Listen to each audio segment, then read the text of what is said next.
வணக்கம், நான் தான் உங்கள் Deena. Welcome back to Deena's kitchen. நம்ம சேனலில் எனக்கு தக்காளி சட்னி எப்படி பண்ணுறது பார்க்க போகிறோம். இன்றைக்கி ஒரு சூப்பரான ஸ்டைலில் இந்த ஸ்ட்ரீட் ஃபுட் ஸ்டைலில் எப்படி இந்த தக்காளி சட்னி எப்படி பண்ணுறது பார்க்க போகிறோம். நம்ம நார்மலாக வீட்டில் தக்காளி சட்னி பண்ணும்போது அந்த வெங்காயம், தக்காளி, இஞ்சி பூண்டு, கடலைப்பருப்பு, உளுத்தம்பருப்பு எல்லாத்தையும் நல்லா வறுத்துட்டு பேஸ்ட் அரைச்சி அதுக்கப்புறம் தாலி போட்டு சாப்பிட்ருப்பீங்க. இந்த தக்காளி சட்னி பார்த்திங்கன்னா ஸ்ட்ரீட் ஃபுட்டில் எப்படி பண்ணுவாங்கன்னா அந்த தக்காளி, இஞ்சி, பூண்டு எல்லாமே பச்சையை அரைச்சி அதுக்கப்புறம் தாளிச்சிட்டு அதுக்கப்புறம் குக் பண்ணி தான் வந்து தக்காளி சட்னி கொடுப்பாங்க. இன்றைக்கி அதே ஸ்டைலில் சூப்பரான தக்காளி சட்னி பண்ணியிருக்கோம். அது மட்டும் இல்லை, இந்த ப்ரிப்பரேஷன் வந்து நீங்கள் சுட சுட இட்லி, தோசை சாப்பிட்டீங்கன்னா வாவ் சூப்பராக இருக்கும். அல்டிமேட்டான ஒரு ப்ரிப்பரேஷன் இது. இந்த டிஷ்ஷுக்கு தேவையான பொருட்கள் பார்த்தலாமா?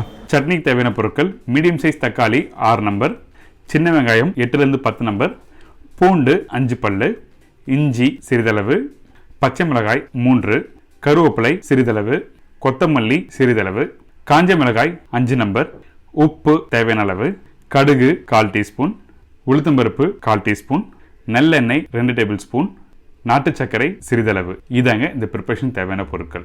இப்போ சின்ன பவுல் எடுத்துக்கோங்க. ரஃபாக கட் பண்ணி வச்சுருக்க தக்காளி கூட இஞ்சி, பூண்டு, பச்சை மிளகாய், காஞ்ச மிளகாய், கொத்தமல்லி, கருவேப்பிலை இது எல்லாத்தையும் ஒன்றா போட்டு அரைச்சி பண்ண போகிறோம். நம்ம நார்மலாக வந்து சட்னி அரைக்கும் போது வெங்காயம், தக்காளி, இஞ்சி, பூண்டு, உளுத்தம்பருப்பு, கடலைப்பருப்பு இதெல்லாம் வறுத்து குக் பண்ணி பேஸ்ட் பண்ணணும். ஆனால் இந்த ப்ரிப்பரேஷனுக்கு வந்து நம்ம எதுவுமே வதக்காமல் டைரெக்டாக பச்சையை அரைச்சி அதுக்கப்புறம் வந்து தாளிப்பு போட்டு ப்ரிப்பரேஷன் கம்ப்ளீட் பண்ண போகிறோம். இது டிப்பிக்கலாக வந்து நம்ம ரோட் சைடில் பண்ணுற அந்த தக்காளி சட்னியை பச்சையாக அரைச்சி பண்ணுவாங்க. ஆனால் நான் வந்து கொஞ்சம் லைட்டாக குக் பண்ணி பண்ணுறேன். சூப்பராக இருக்கும்.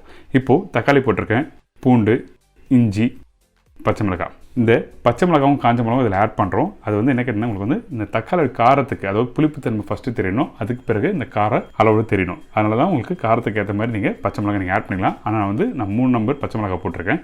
அதுக்கு பிறகு சின்ன வெங்காயம் தாளிக்கிற டைமில் பொடிசாக கட் பண்ணியும் மிக்ஸ் பண்ணுவோம். அதே டைமில் அரைக்கிற டைமில் 2 சின்ன வெங்காயம் போட்டிருக்கேன். அதுக்கப்புறம் கருவேப்பிலை, கொத்தமல்லி, காஞ்ச மிளகாய், உப்பு இதெல்லாம் போட்ட பிறகு பேஸ்ட்டாக அரைச்சி வச்சுருக்கோம்.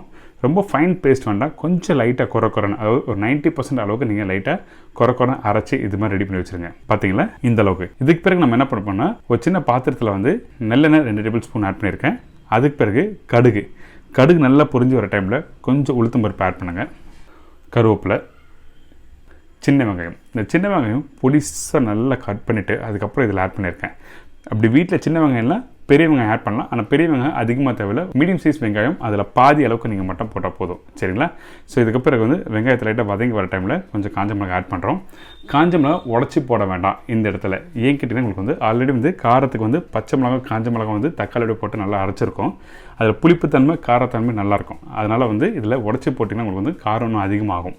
ஸோ அதனால் நீங்கள் உடச்சி போடாமல் டேரெக்டாக வந்து இதில் வெங்காயம் அந்த தாளிப்பூட போட்டு நல்லா வதக்கிட்டு அதுக்கு பிறகு அரைச்சி வச்சுருக்க இந்த தக்காளி பேஸ்ட்டு இதில் ஆட் பண்ணுறோம்.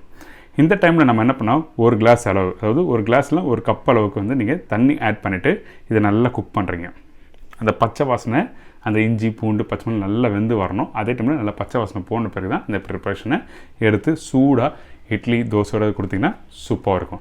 இன்றைக்கி உங்களுக்கு ரோட் சைடில் பண்ணுற ஒரு தக்காளி சட்னி எப்படி பண்ணி சூப்பராக சொல்லி கொடுத்துருக்கேன். கண்டிப்பாக வீட்டில் ட்ரை பண்ணி பாருங்கள். இப்போ மூடி போட்டு நல்லா குக் பண்ணிவிட்டு, அதாவது 5 to 10 minutes அளவுக்கு நல்லா குக் பண்ணினா இந்த சட்னி ரெடி. இப்போ நல்லா வந்திருக்கு பார்த்தீங்களா? அந்த பேஸ்ட் வந்து ப்ராப்பராக நம்ம அரைக்காமல், அதாவது ஒரு 80 to 85% நல்லா அரைச்சிருப்போம்.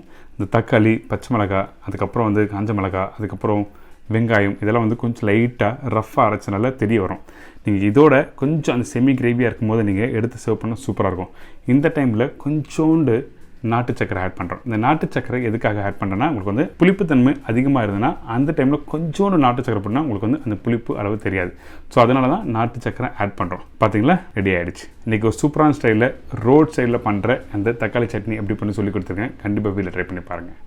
என்னங்க, இந்த தக்காளி சட்னி இப்போ எப்படி பண்ணுறது எல்லாருக்கும் ஈஸியாக தெரிஞ்சிருக்கும். கண்டிப்பாக வீட்டில் ட்ரை பண்ணி பாருங்கள். ஒரு சூப்பரான ஒரு ப்ரிப்பரேஷன்.